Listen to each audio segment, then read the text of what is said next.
There was a young woman from Duluth, up north of Minneapolis.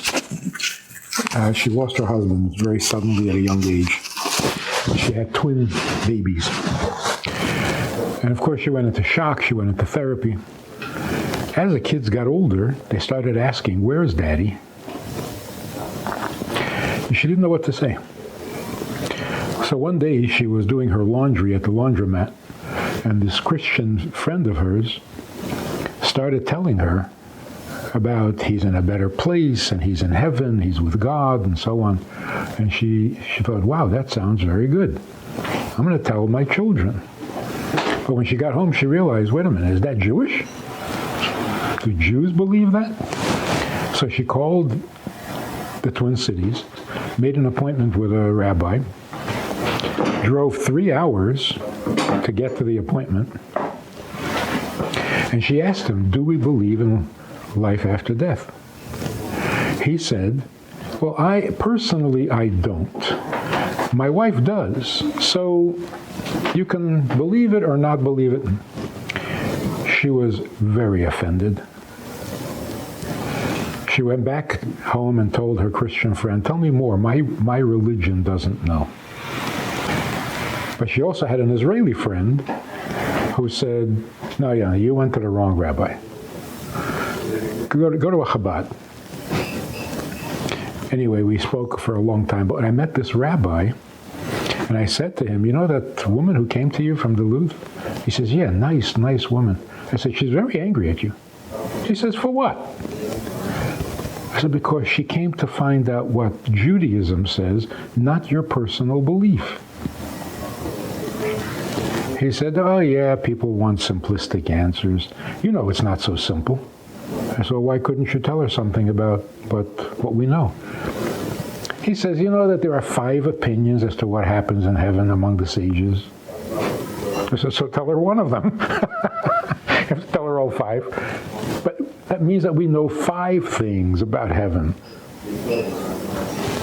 So it's such a crucial question. I remember a guy was doing research on the different philosophies in Judaism, and he interviewed rabbis, and the first question he asked them was, is there life after death? Because if you don't know that, don't call yourself a religion. Just give it up. So one rabbi said, we haven't worked it out yet. You haven't worked it out yet? That's it. After a few thousand years. Yeah. So what exactly do we know, and how important is it to know? I think it's interesting that a lot of times you ask Jews about the afterlife. I'm saying Jews who aren't necessarily so learned in Judaism, and there seems to be this common cultural thing of, well, I'm Jewish, I don't believe in heaven, I don't believe in hell. And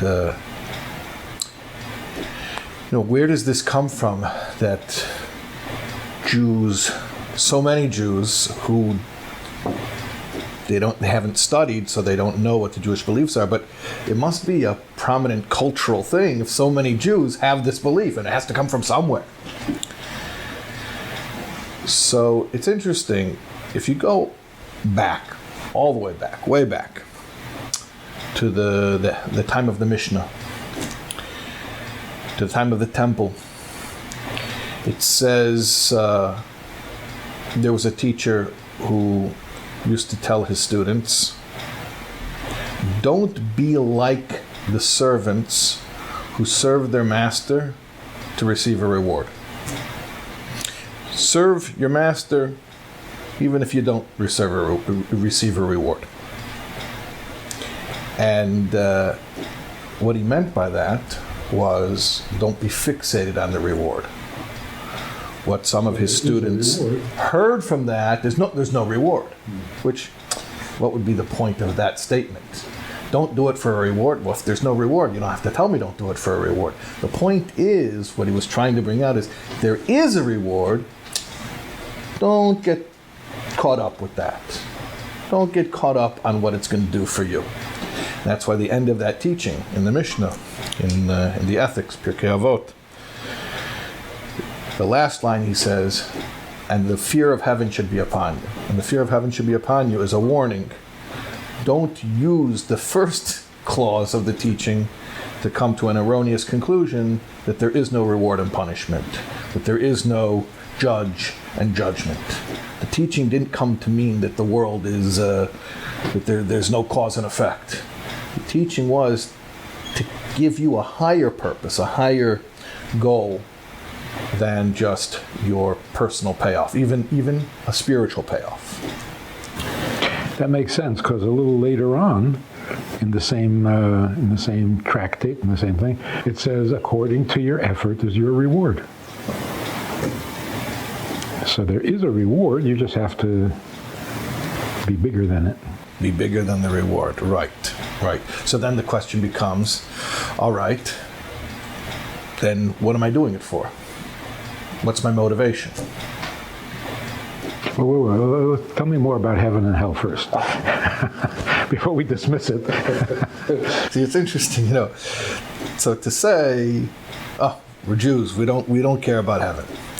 If you don't believe in it, it's not a big deal that you don't care about it, because why should you care very much about something that doesn't exist? What's a big deal, though, is that we do believe in it, and we still don't care about it. Not that we don't care about it, but that it's not the highest priority. But let's talk a little bit more about what is this thing that's not the highest priority. I think there's 5 opinions. In general, we'll oversimplify like the Rabbi didn't want to do. You want to sum up what is heaven or hell, but afterlife. It's a subjective experience for the soul. In other words, what do I mean? I mean, the soul, disembodied now, free from the limitations of a body, is witnessing something. It's beholding something. And because it doesn't have a body blocking, it's also able to understand, has a great deal of understanding or appreciation for what it's beholding. So, in that sense, you could say that the afterlife is the soul having an intense experience. If it's heaven, it's intensely pleasurable. If it's hell, it's intensely uncomfortable. But it's an experience that the soul is having, or a perception. So the soul doesn't die. The soul is life itself. Doesn't die, because that's antithetical with the definition of a soul. Soul is eternal consciousness, and so that consciousness not only continues after embodiment, but it becomes more acute, more powerful. And that's what heaven is. It's that consciousness or that awareness of spiritual truths that were maybe sort of buffered out during embodiment. What about memories from Earth? I don't think the soul just becomes a spiritual... You ever heard of the river of fire? Yeah. I've been threatened with it. It talks about in the Kabbalah about the Nahar Dinur, the river of fire. But it's not a punishment. How do we know it's not a punishment? Because it says that not only does the soul cross a river of fire from embodiment to disembodiment, or from the physical world to the spiritual world, but subsequently the soul continues ascending level after level, and when it goes from one level of heaven to a higher level of heaven, it passes through the river of fire again. And what it is... Kind of like a hot mikveh? It's a sauna.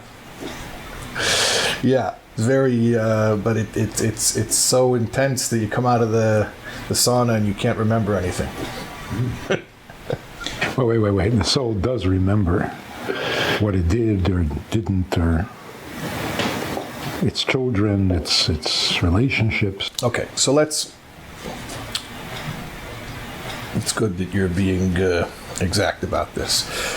Let me seemingly put this on hold and talk about something unrelated. There was a sage who was an expert in the Talmud in Babylonia. And after he had mastered that approach to Torah study, he wanted to go to Israel and study Torah on an even higher level. So you would think that, he got his bachelor's in Babylonia, now he'll get his master's in Israel, right? And you matriculate, you go from level to level. And the Talmud says that in preparation for making the switch, going to the higher approach to Torah study, he actually fasted until he forgot his learning. So first of all, why did he do that? Why didn't he build on his previous accomplishments? Second of all, are you allowed to do such a thing? In fact, we were mentioning Pirkei Avot before. It says there that if a person purposely forgets his learning, it's a very serious sin. So what was going on there? What was going on is that he had learned one approach. Let's call it a perspective, or a place of standing, a viewpoint, a vantage point. And from that vantage point, he had mastered everything that he could master. Now he was going to study on a higher level. That means picking up and uprooting and going to a new vantage point. And if you would continue to view things from the previous vantage point, not only it wouldn't help, it would interfere. In other words, it's a totally different frame of reference. So the previous way of viewing things would have interfered with his new way of seeing things. So that's why he wanted to forget it. Now, how could he be allowed to forget it? Because he wasn't forgetting the information. He was forgetting the style of putting together the information, the way of synthesizing it. Question and answer, debating. Right, which is specifically the Babylonian Talmudic style, the dialectic, the back and forth, and it's a certain way of approaching clarity. Now he was going to a new approach, a new way of getting to clarity. And he had to abandon that style of thinking, or it would hinder his ability to adopt a new style of thinking. It's not like something where you build one skill on top of a skill. This is where the previous skill draws you away, holds you back from the new skill. So let's get to the soul. Soul isn't forgetting information. It's forgetting an approach, a way of organizing information. During embodiment, the soul learns a certain style for looking at life. Through its senses. Through its senses, right? And how to prioritize things. Something that's a physical sense is a high priority, right? So, for instance, if I'm hungry, that takes precedence over if I'm feeling unfulfilled. Right? Because unfulfilled is a very spiritual or very abstract thing. Hungry is a serious thing. You can take care of fulfillment tomorrow. Right, exactly. You put it off. That's right. And we do. That's right. And that's what happens during embodiment. You learn a whole different way of prioritizing things. Soul leaves the body, and now it has to completely abandon that way of organizing and prioritizing information. So that means the soul of my father can see me in a completely different light. Right. That's right. A better light. More clarity, more truth. Uh-oh. It'll only work in your benefit. Truth is always good. Truth is good. Yeah. Yeah. So that's the river of fire, is that not only when the soul goes from embodiment to the spiritual world, but on one level of the spiritual world to the next, they are so incomparably greater one from the next, that to remember how we viewed things from a lower level of heaven would interfere with viewing things on a higher level of heaven. So you're saying that's a painful process? Yeah, well, transitions are difficult. And they say when God closes one door, he opens another door, but it's hell in the hallway. Hell is a hallway. Transitions are always difficult. So hell is not a place, it's a stage. It's funny because you remind me, Stephen Hawking. He did a bad thing. Yeah, he did. He misused his, what do they call it, social equity. The fact that people believed him, people respected him because he was a genius, right? But he made a statement outside of his area of expertise in a misleading way. He made a statement, he says, there is no heaven. Okay, so first of all, Stephen Hawking is an expert in what? The physical universe. There is no heaven. Well, first of all, did he check out the entire physical universe? but second of all, and primarily, the real thing is, did he think that I thought that heaven was a physical location? He's an expert in the physical universe. Okay. Nobody was claiming that heaven is a physical location. So it's very misleading for him to make a statement like that, because people hear that, they revere him, and they say, oh, there must be something to it. Now, there was a time when heaven had physical coordinates, had a physical location on Earth. For a very brief period of time, when the world was first created. So there was heaven on Earth. Garden of Eden with Adam and Eve, that's right. But that didn't last too long. And now, when people want to go to paradise, they have to leave the physical world. Yeah, but it's a state, or like I said before, it's a vantage point or a perspective with which the soul has an experience. Like two people can be sitting in the same room and having vastly different experiences depending on what they're looking at and what information they're processing and what they're putting emphasis on. So no one stays in hell forever. No, there's no eternal damnation. Because What would be the point? Why would a soul even belong in such a state? We were talking about before, it's the transitions that are hell. So the Gehenna, as we call it, is a process to get ready for where a soul really belongs, which is in heaven, the world of souls. But what if he was really, really bad? Okay, so then he'll serve the maximum sentence. I think the maximum sentence is 12 months. But we don't even believe that people do that. That's why we do the Kaddish for 11 months, to show that a person wasn't that bad. So what exactly is the pleasure of heaven? So we're saying that heaven is about the soul understanding things. There's the profound bliss of clarity, of seeing the truth, of knowing the truth, of knowing God, and without any of the buffering that the body places upon the soul. So it's that knowing, that certainty, that is profoundly pleasurable. It's not a place of eating and drinking.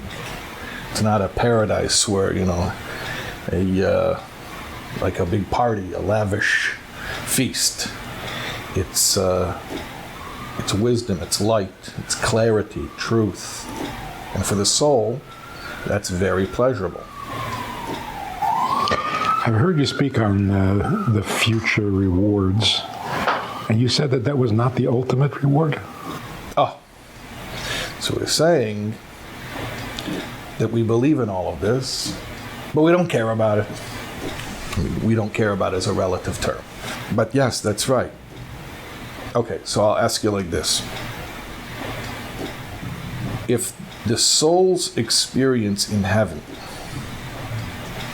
is pleasurable because of what the soul is perceiving and understanding, or what I referred to earlier as a subjective experience, it's still lacking. It's not the ultimate reality. What's more real than a subjective experience? An objective reality. Subjective experience, like we were saying before, two people can sit in the same room and have totally different experiences. And that's why not everybody goes to the same level of heaven. Two different souls, two different levels, two different experiences. But if something were to happen that would be an objective change, then everyone would experience it equally. So That's better.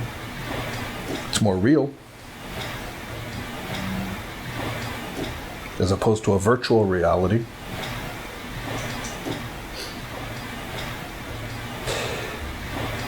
The soul is experiencing what it experiences because it is able to understand. It is that sensitive. It is that intuitive. So that shows you that a soul is very sensitive and very intuitive. That's very nice.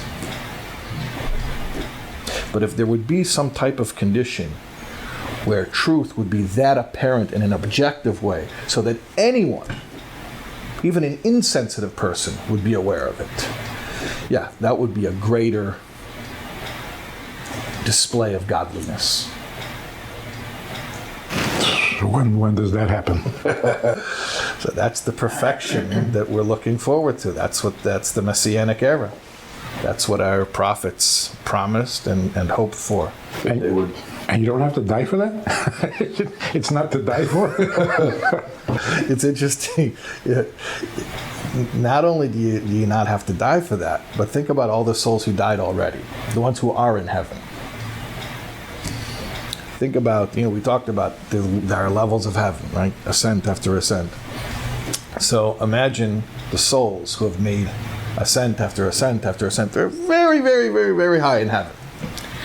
And then one day, this world will be perfected, and this world will be holier than heaven.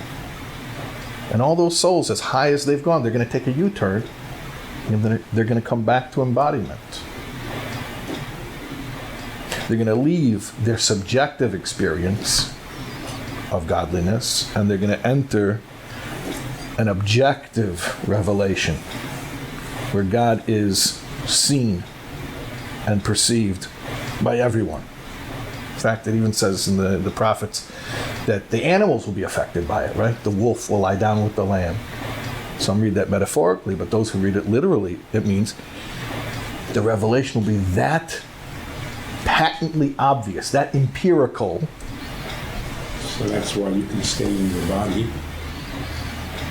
Not only you can stay in your body, but that's the best place for that to happen.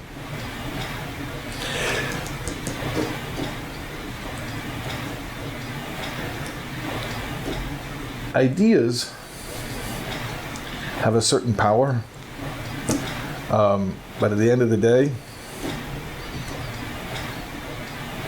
like they say, show, don't tell. So you can speak about something and it can be profound, and I can appreciate it with my mind. But until I actually live it, it's not fully real. What's heaven? Heaven is a world of ideas. And that's the pleasure of the soul. It's understanding godliness, or understanding a deeper level of Torah. So it's a world of abstraction. It's a world of ideas, which is very pleasurable. But that's not the ultimate expression of godliness. The ultimate expression of godliness is one that you don't even have to be particularly conscious of, because it's that apparent. It's that real. The reason for this interview, from my part, is I wanted to bounce something off you and see what you think. It seems like there's something going on in the world today that kind of fits the description of this objective truth and reality, in that people who are not philosophical and not intellectual and not very religious are very uncomfortable with life as it is, because it has no purpose. And the way it expresses itself, which is a little scary, there's an indifference to life. There's an ambivalence. What am I here for? Why am I here? just to not die, that doesn't seem to be working anymore. So all our thinking and all our habits of encouraging life, you'll have a better life, you'll make more money, you'll have a bigger house, it's not working.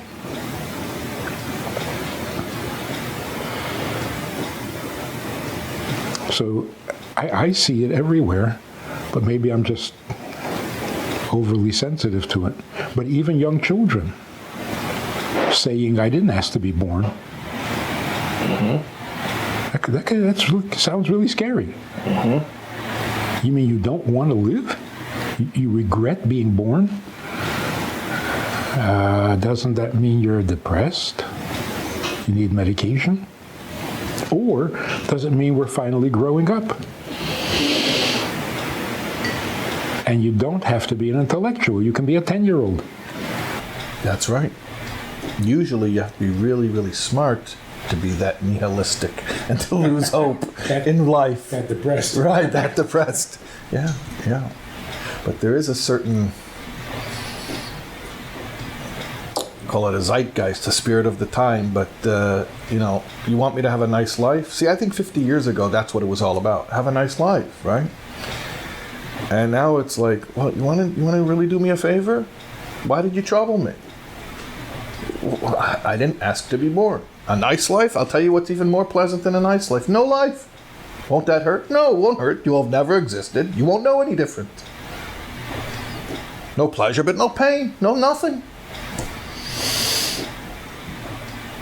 So, if I wanted to have an experience, if I wanted to have a nice life, whether in this world or the next one, then it would be enough for me to say, well, I'll be a good, just, moral person.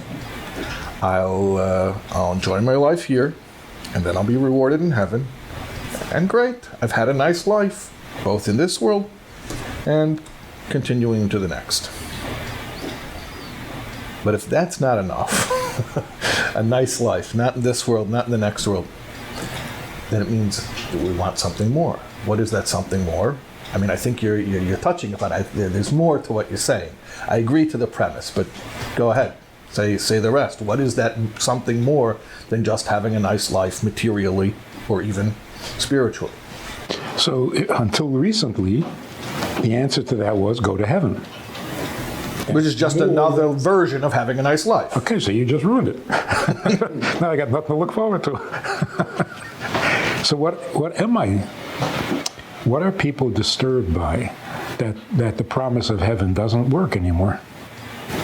And the threat of hell doesn't work anymore? This is what I'm calling the difference between a subjective experience and an objective reality. Which is also why I think people are more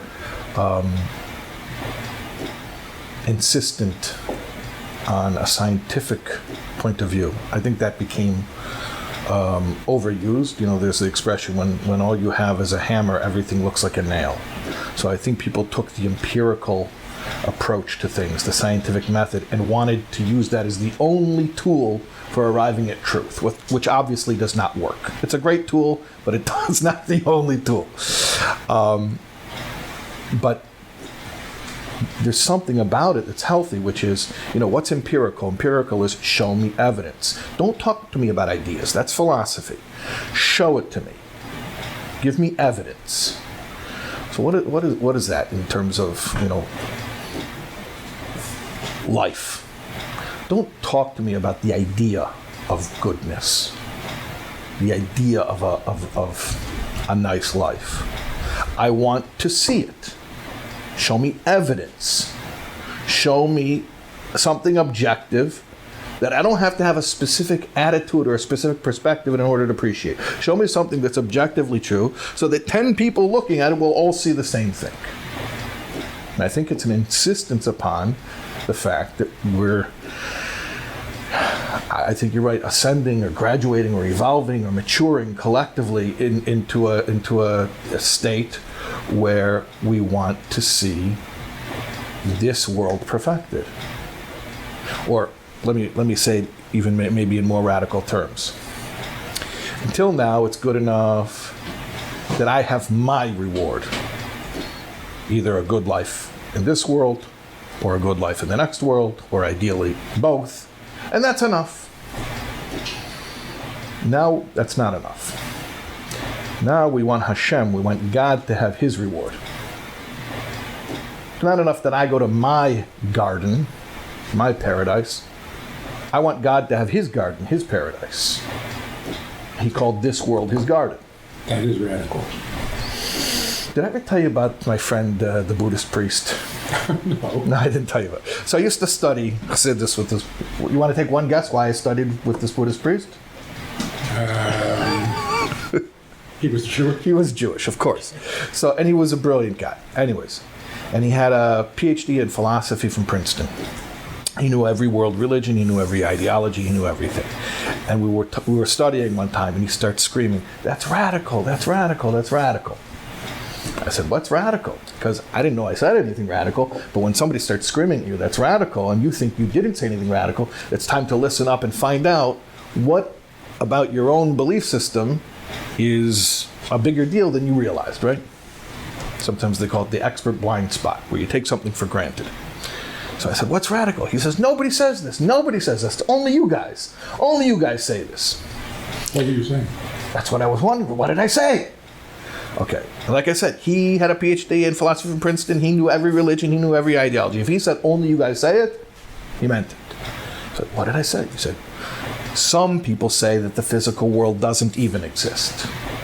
Others say the physical world exists, but only in order to get to the spiritual world.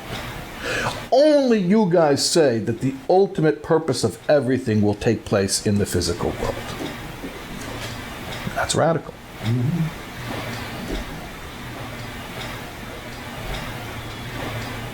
That's why heaven's no longer enough.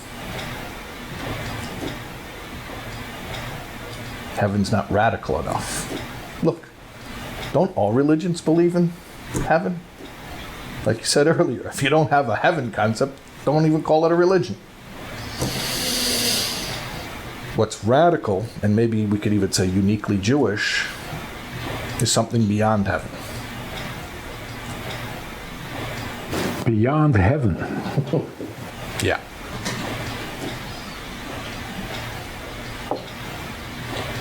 So if that's what you believe, can you call your belief a religion? If you're not going to heaven, No, we are, but we don't care about it. well, why go there? You're already where you should be. Stay right here. And ideally, that's right. If Mashiach will come right now, so all of us who are alive, we'll just skip that whole heaven thing. Yeah? To never have been in heaven. Well, you started out there, so.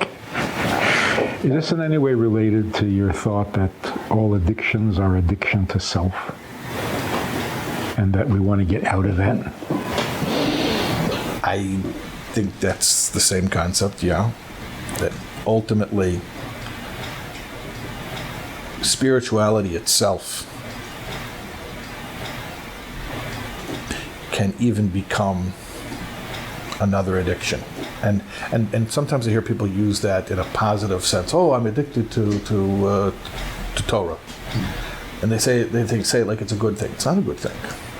An addiction by definition is not a good thing. An addiction is, I'm trying to get something to serve me. Okay, so I used to use something crass to serve me. Now I've upgraded. Now I'm using spirituality to serve me. We have to flip the whole paradigm. It's about letting go and saying, you know what, I'm not here to serve myself anymore. I'm not here to take care of myself anymore. So every addiction leads to death, including an addiction to religion.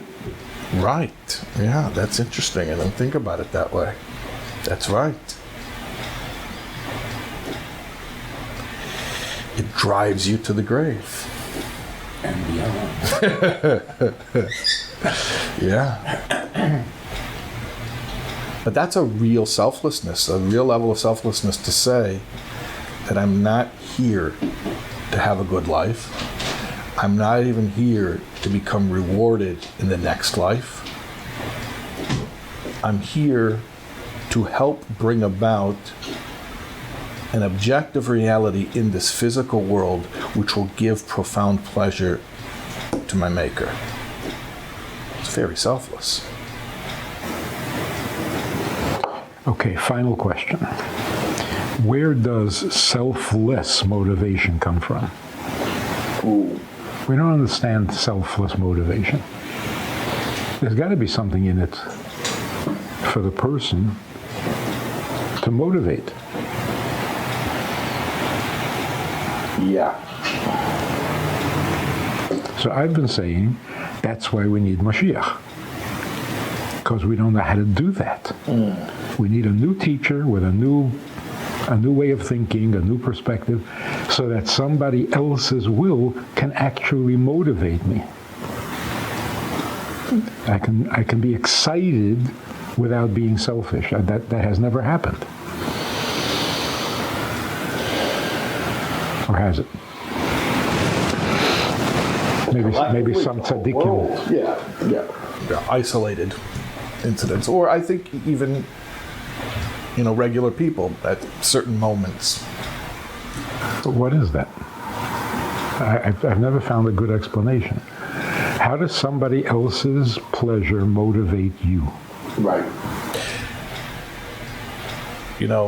I was talking about this idea to a group, and they asked me. They said, essentially, what you're saying is it's all about God's pleasure, God's fulfillment.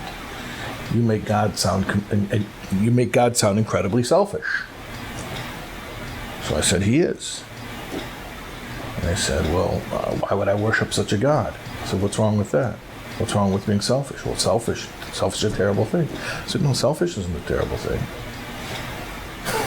Selfishness isn't the problem. It's who's being selfish. I'll put it like this. Maybe this Double standard. It is a double standard. It is a double standard. And I'll explain the logic. Maybe this is a little bit philosophical, but I'll tell you like this. You know the difference between me and God? Because I thought about this, I think it. If he has things that he likes, I also have things that I like, right? So then what's the difference between us? So I realized the difference is that all of his desires are for the sake of heaven. But then I realized, hold on a sec, that's not fair. He is heaven. So when his desires are for the sake of heaven, they're for his own sake. When I desire things for my sake, I'm considered selfish, self-absorbed. So I realized I needed another answer. Then I realized the real answer. Remember before you were talking about, I didn't ask to be born. I don't need to exist. It's true, you don't. I don't even need to exist. Therefore, I have to get what I want. Seems like a very silly conviction to have, that a being that doesn't even need to exist should need to get whatever it wants. Doesn't make sense, and that's why selfishness for a created being is silly. But God needs to exist. There's no such thing as God not existing. And if whatever God concept you have could theoretically not exist, you're not thinking of God. The definition of God is absolute existence. He can't not exist. So therefore, he certainly has to get what he wants. It is a double standard. He's the ultimate reality. And his desire, the fulfillment of it, has to become the ultimate reality. Which is, again, why it has to be an objective occurrence here in this world, where you don't even have to be intelligent or philosophical to appreciate it. And how does he get to want stuff? How did he get to want it in the first place? And why would he? And why would he want it? Yeah. There's a saying, of a taiva is kinkashinit. That a desire can't be questioned. It doesn't just mean it's impolite to question a desire. It means it can't be questioned because it's not a rational thing. If you're looking at it as a rational thing, you want a rational explanation. There's no rational explanation because it's not a rational thing. Not a practical thing. Not irrational. But it's not irrational either, because you don't judge it. You don't judge desire by the metric of rational or irrational. It's just not the way that it's measured. It's not the scale that's used. Like, you don't measure a Liquids and pounds. yeah, okay. It's a wrong unit of measure. Desire is not practical. So we don't talk about practical, efficient. You know what the most efficient thing would be? If God would never create. It'd be much cleaner. What did he need this mess? Even if everything gets resolved in the end. What did he need it for? You know? Very impractical. A very good question. So if you look at it as a practical thing, then you're never going to come to the answer. But if you understand that God can desire something, and in fact, his desire is his deepest essence. If you want to really get to know someone, don't find out what they need. Needs are fairly universal. Find out what they desire. Find out what's peculiar to them. Find out their hopes, their dreams. So, you know, God says, look, it's going to be impractical if you guys are killing each other, so don't murder. That's not the depth. That's not the essence. You find out things that God desires, and there was nothing compelling him to desire it that way. Now you're starting to find out something about him. What do you think of this idea? It doesn't make sense for God to want something. He's got it good. Don't mess it up. Okay, yeah. Like you say, much easier not to, don't create the world. Right. So whatever desire he does have must be a completely internal process where he desires to be God. Right. Right. He is who he is. Right. Which is also why it's not a lack. Right. So what he really wants is simply to be himself, and yet he can't do that without us. Well, what does that say about us? Oh, now you get it. Yeah. Now that's something to get addicted to. Yeah. The fact, you know, the story about Adam and Eve. First there was one, there was Adam, and then God divided into male and female, and then he had Adam and Eve, and then he says, now cleave together, become one flesh. So you make up your mind, right? That's God's story. That's his own story. He implanted in us. First there's oneness, everythingness. Then he divides himself, so to speak, into creator and creation, and infinite and finite, spiritual and physical. And he says, now get together, now become one. So it's like a married couple. You say, this is my other half. This is me. It's an extension of me. You're more me than I am. This is the real me, right? Finding yourself in your other half. So if God is looking to find himself in his other half, which is us, what does it say about us? Could that explain Selflessness? Yes. It is the godliness within us. just being itself? But to want to be itself, and that... Yeah. I thought this would be a very practical conversation. So what can we do on a down-to-earth level to be more in tune with the process of getting out of our spiritual fixations and trying to bring about this change in this world, making this world not just a better place, but the best place, better than any level of heaven? What can we do practically to care about it, to make it happen, to be involved in it. Without being subjective about it, Correct. because that would defeat the whole That would purpose. defeat the whole purpose. That's right. So we have to find something objective. Yeah.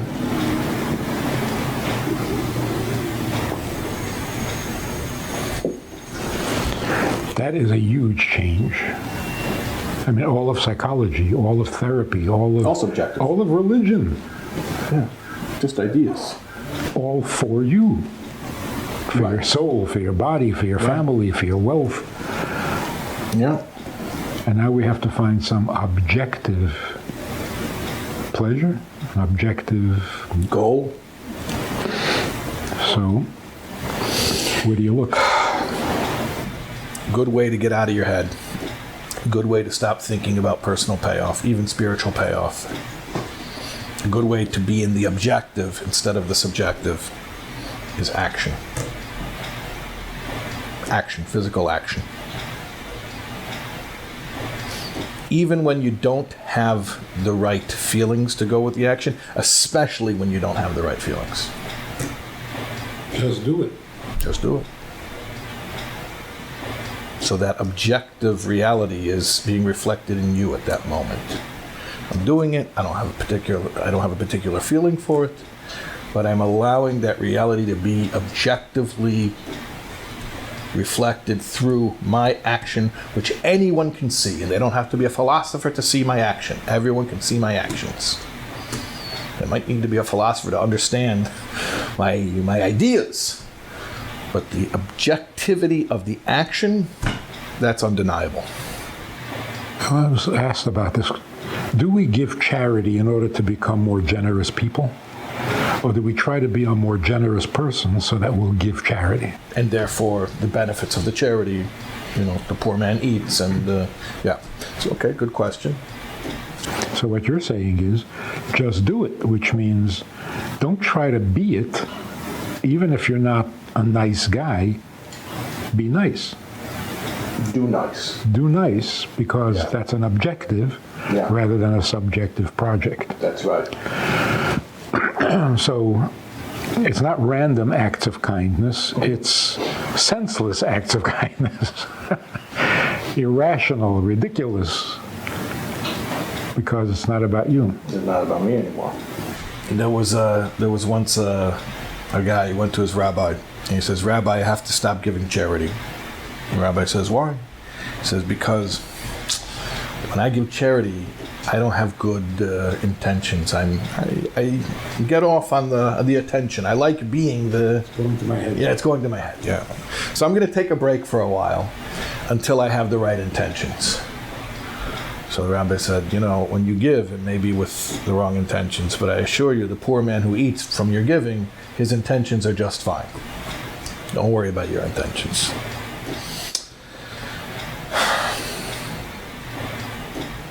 The most transformative thing is an action.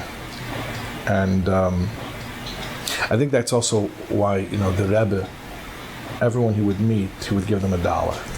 And the dollar, of course, was a keepsake of the moment. But the Rebbe said the dollar was to deputize you to give charity, to be his representative, to do a mitzvah. So there's something about that objective act of goodness that, okay, we met, and whatever spiritually happened, whatever emotionally happened, mentally, okay, that has its value. But bottom line, tachlis, like we say, in the most concrete sense, what's coming of this meeting? Here's $1. You're going to give charity. And that's what it's about, Even this conversation here, we're talking about big ideas, but the ideas have to come down into physical action. And not because the physical action earns us some spiritual points, which we're going to go cash in the spiritual world. No. But because the physical action has a physical effect empirically here in the physical world. And that's what we want. That's the cumulative effect of all those physical, objective acts being done in this world. We're waiting for that tipping point. Not how it accrues spiritual reward. So the objective is also more universal. Yeah, that's true too. That's true too. I was invited to speak at the BBC in England. They have like once a week, they have a 5-minute thought. So the shliach, the rabbi there, brought me up there to do the 5-minute thought. And there's this tech guy, this techie guy. He's maybe connecting all the plugs and wires, and he's talking to himself out loud. And he says, another bloke who thinks he can say something to 800 million people. Like he does this all the time. Like, what are you going to say to 800 million people? Right. So the previous week, the Rebbe had mentioned or suggested that every company, every school, every institution, at the end of the week, when you pay your workers, give them an additional $1 to think about somebody who's not getting paid. So I said that. And the guy says, I think he did. If it's more objective, it's more universal. And I think that's also why sometimes people get so frustrated with religious people. Because two things, but the two things are one. One is, why are you pursuing subjective truths? Take care of this world. Do something objective. And secondly, but it's the same thing, why are you so into self? Why are you trying to live your best life? You want to live a good life? Forget about your living a good life. What about the world? It's one and the same complaint. And I think it's a legitimate complaint against the way that religion often is misused to make people into subjective things as opposed to objective, and to self-fulfillment as opposed to making the world a better place. And again, I just want to reiterate, when I say self-fulfillment, I don't mean in the most crass way. I mean even in the spiritual way, even the satisfaction of knowing you're a good person, or reward in the afterlife. That's still selfish. And ultimately we want to break out of that. We want to get more objective, more universal, right? Which is more about others, more about the world, less about me. And that has to involve the body. Can only involve the body. Because the body is selfless, has no self. Sure. The body is a vehicle. The body is obedient. It does the bidding of the soul. The soul's the overthinker. He gets into trouble.